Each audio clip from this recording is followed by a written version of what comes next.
What is going on YouTube? So basically, if you've clicked on this video, you know what it's about. We're gonna sell one of my cars, but from start to finish. So you've decided that you want to sell your car. So there's a few ways to go about it. Part exchange it when you get a new one. They're going to give you a trade value, which is going to be probably £1,000 less than the retail, maybe £1,500 less than the retail, depending on what needs to be done on your car. You've got We Buy Any Car, so you can literally go onto We Buy Any Car. They'll give you a rough evaluation. You'll turn it with a car. They'll take off fees. They'll take off the scratches and things like that because they just put them through auction, which is going to then work out roughly around the sort of same trade price because obviously they take them, put them in auction, make a bit of money, and then we buy them from the auction. So, and then the third choice, you can put your car into an auction yourself. Little bit risky, but if you're not interested in having people come around to your house, then again, another really easy viable options.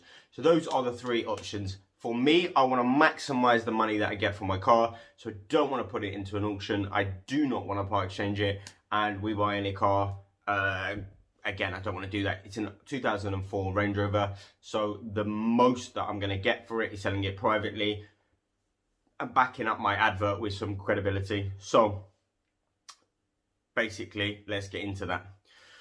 So you're sitting at home, I'm going to want to sell my car. How much is it worth? Go on to We Buy Any Car, whack in the registration number. Don't give them your mobile number and they won't be able to harass you, but they'll send you a email with how much that car is worth. And that is basically your trade price. That's your bottom line price. So we do that first. So we've got kind of a minimum amount. That's the minimum your car should ideally sell for. Then you want to go over to Facebook Marketplace or just go on Auto Trader, look for the same car as yours. Now, bear in mind that a lot of cars on Auto Trader are not from private sellers. They are from dealers. Now, dealers, their cars are prepped to a higher standard, first and foremost. They come with warranty, breakdown cover, most of the time if they're a reputable garage. All of our cars do. So that's the next thing that you want to look at is kind of what the top price is from Auto Trader.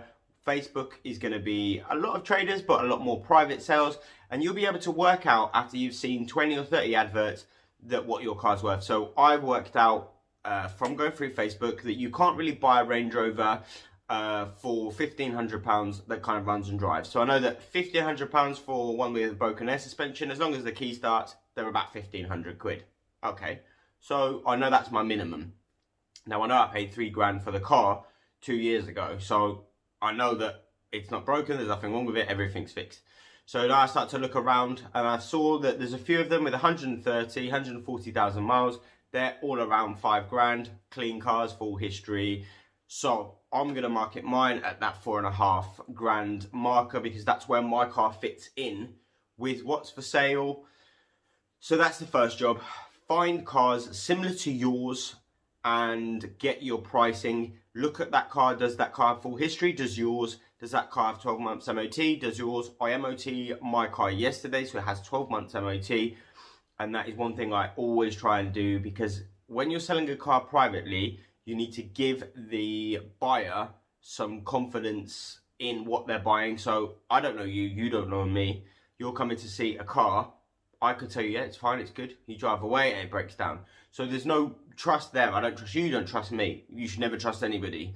So having the paperwork that I took this car to Library Road Garage, as I always do, and they send the car over to a third-party MOT station. So one place MOTs it, they make sure it's road legal, everything is 100%. Then it goes back to Danny at Library Road and he checks over everything to make sure it's all good, does any advisories that you need or want doing, and then gives you your car back. So it's a really high quality service, and you know that you are not getting ripped off in any way, shape or form, and you know the car is 100%. So year's MOT is always a good selling point. But going back to what I was saying about the paperwork side, so having an MOT certificate and a receipt that you paid for that shows that you're not the one saying that the car's roadworthy. The MOT station is, the garage is, and if you use a reputable garage like I do, then you haven't got a problem there. People are like, oh yeah, cool, great. Year's MOT, that's already backing up what your car is about. Your paperwork, your service history, any receipt for the car, if you've done a battery change, if you've had tyres change, if you've had a shock absorber change, any of this paperwork shows that there's been money spent on this car, that this person is getting something that is a quality car. It has been looked after, has been looked after.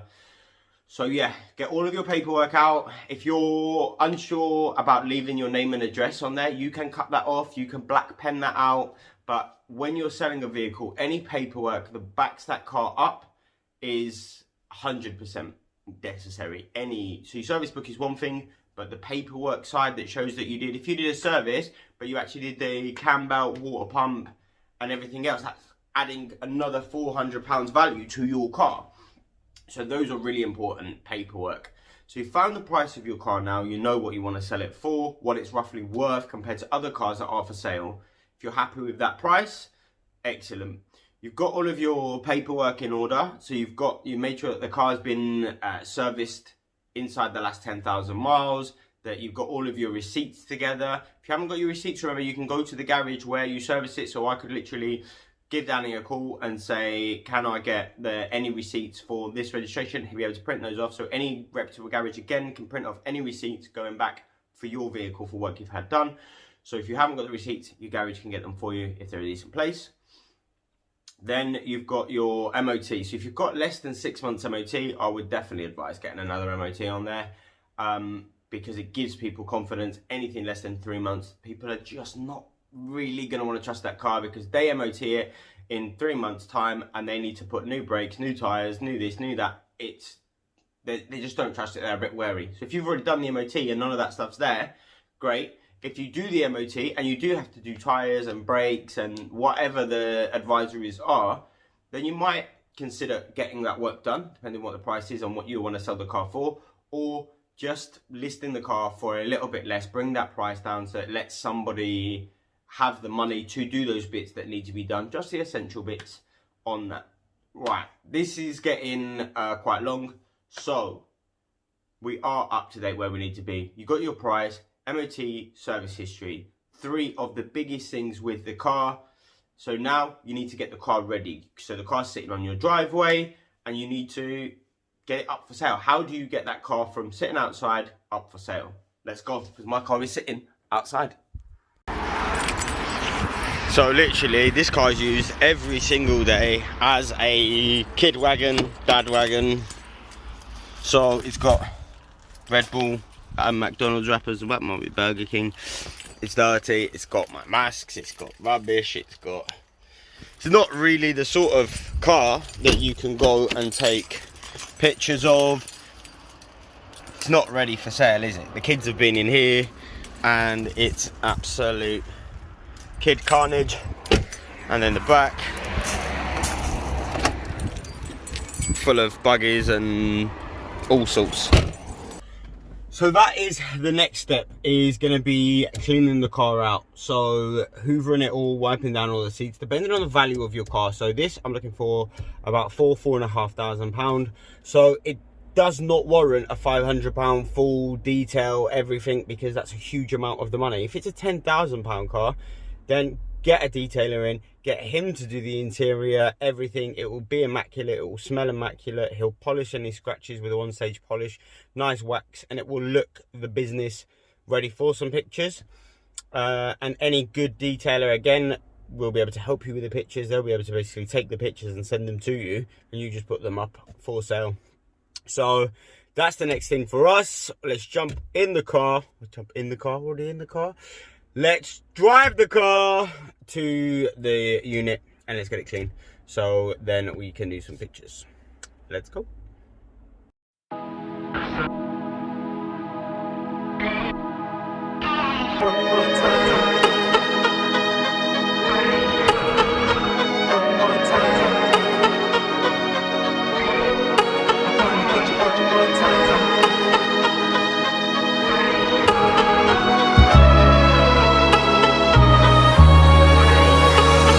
Get you one more time. I really wanna cross the line. I do it all before I die. So we've now cleaned the car. Obviously, the main reason why you want to clean it: 1, you get better pictures. 2, you don't go to Tesco and buy the unwashed potatoes. You buy the bag of potatoes that have been washed. You don't want to buy it with all dirt and grime on it and wash it yourself, do you? Same applies with the car, man. So give it a nice wash, give it a nice clean. It's gonna look better in the pictures. So let's open up the doors and start hoovering the interior. I wanna get it on tonight. I wanna get you one more time. I really wanna cross the line. I wanna get you one more time, one more time, one more time, one more time. I want it one more time. I really need to make it right. Energy I overdose, 'cause I'm ready to reload. I need it one more time, but baby then again twice. But I don't know if I'm ready to let go.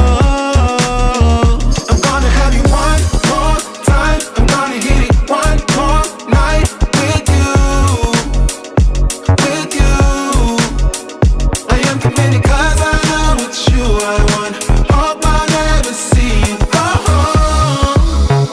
Oh, come along. So here's a bit buffy because I had a flashlight on my head.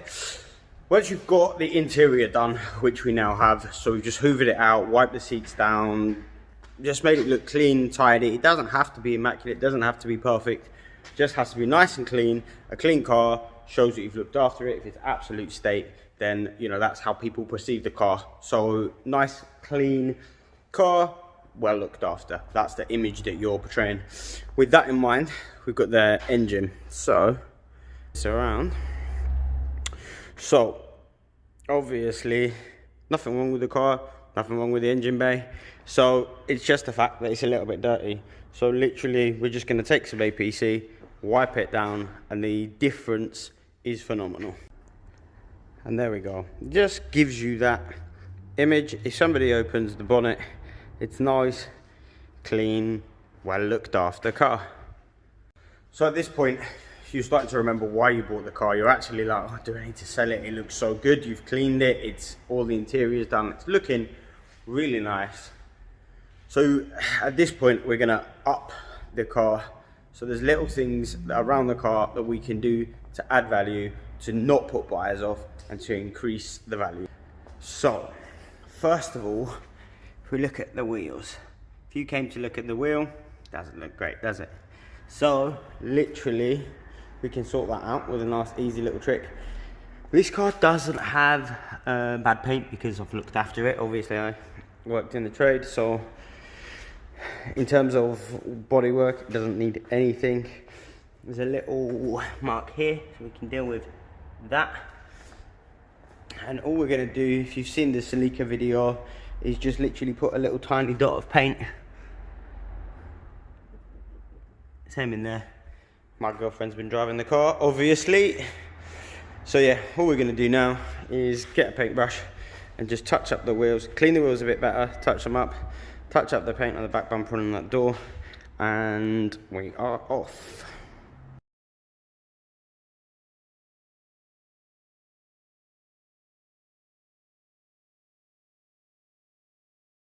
So at this point, obviously, I bring the cars somewhere to take pictures, and most pictures that you're going to see that dealers do.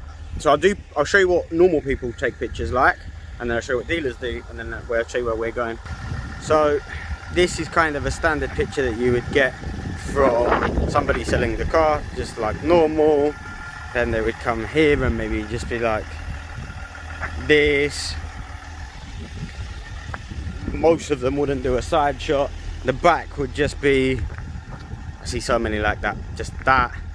The back, just like here maybe, and then like that. See so many bad pictures. So when you're doing your pictures, take a little step back, take a little bit further down, and obviously I wouldn't do it that way. I would come around this side because you've got the wheel turned out, and then that would be my picture.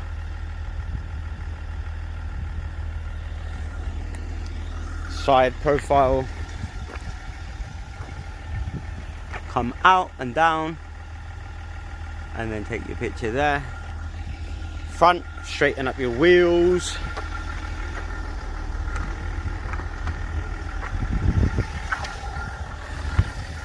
And then really get that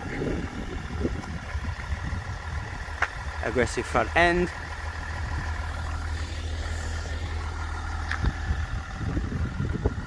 Look at that. That would be a sick picture. So that's what you want to be looking at when you're doing your pictures. Somewhere nice, quiet, where you can put the car in a really nice position, really get that good look to the car. So I'm going to jump in the car, drive it into the middle of the New Forest, and we're going to do an even better photo shoot with this car to really try and get the most attention on the advert. So here we are at a much prettier location.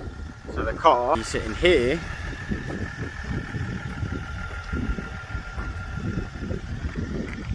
Looks a lot better. So let's turn that wheel. It's going to be a bit of wind noise here, but let's get these pictures done.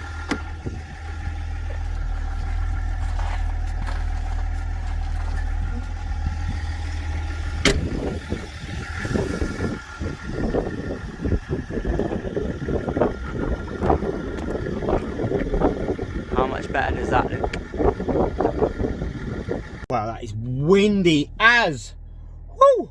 So now we've got some really quality photos. So I will put the couple of the pictures I took before and a couple of the pictures I've just took now, so you can kind of see the difference in why a nice location adds value and especially gets people to click on your advert. So now we've got the pictures, we're going to go home and create a really nice advert that is clear, precise, that outlines everything. So let's do that.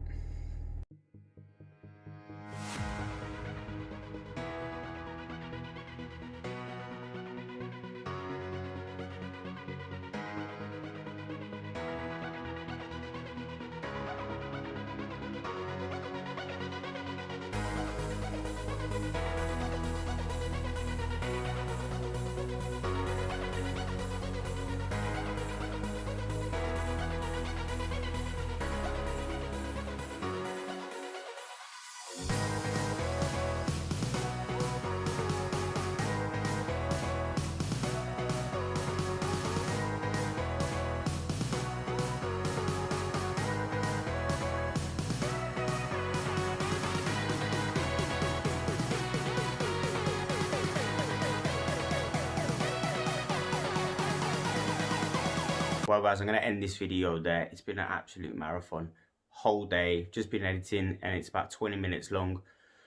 So we'll do a part 2 on how to put the car up for sale. So as always guys, really appreciate you watching. Hit the subscribe button, whack a like, and I'll see you in part 2.